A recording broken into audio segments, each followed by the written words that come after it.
prière de mourir avant de proposer une idée. À chaque émission télé, à chaque colloque universitaire surgissent les mêmes noms invoqués comme des génies exhumés pour éclairer une salle plongée dans le délestage intellectuel. Malek Bennabi et Ibn Khaldoun, deux statues invisibles qu'on astique avec la langue. Malek a dit, Ibn Khaldoun a prédit, Bennabi avait prévu, Khaldoun l'avait vu venir, rien ne manque. Le peuple les cite comme des psaumes, l'élite les répète comme des mantras, le pouvoir les encadre dans les discours, comme pour dire « nous aussi, nous lisons, mais uniquement les trépassés ». L'État aime les morts, parce qu'il ne réclame ni ministère, ni progrès, ni cortège.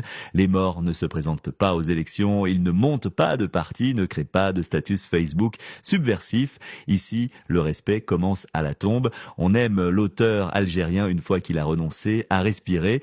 On érige des bibliothèques à ceux qui n'auront jamais l'occasion d'y entrer. L'Algérien méprise le vivant, il bouge, il parle, il dérange. Le vivant contredit, il propose, il exige. Le vivant, c'est fatigant.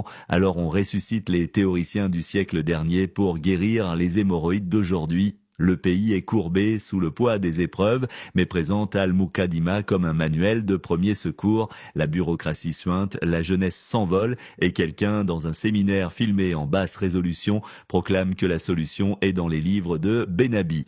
L'Algérie se tient entre les mains qui bougent encore, dans les doigts qui créent, dans les cerveaux qui doutent, dans les langues qui osent, dans les pieds qui avancent.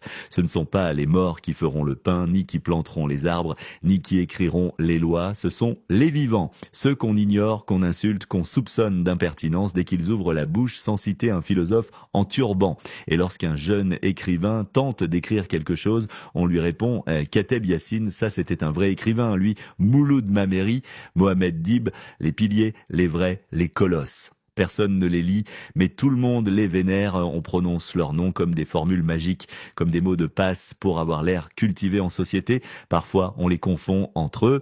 Parfois, on en invente un quatrième pour meubler. Lire un auteur vivant, impensable, c'est trop risqué. Il pourrait être nul ou vivant et on ne peut pas admirer un écrivain qui respire. Cela casse le mythe. Cela oblige à avoir une opinion. Les morts ne déçoivent jamais. Un écrivain mort est un écrivain fiable. Deux exceptions survivent à cette règle. Yasmina Kadra, le commandant écrivain, et Kamel Daoud, le chroniqueur prophète qui corrige Camus à la virgule près. L'un écrit vite, beaucoup et souvent la même chose. L'autre écrit lentement, peu et généralement la même chose aussi, mais peu importe. Ils sont traduits, ils sont médiatisés, ils ont été invités en France, donc ils existent. Suite de l'article dans l'Algérie, Tafsir Ismail Zanoun, recueil de 99 chroniques, disponible à partir de septembre 2025.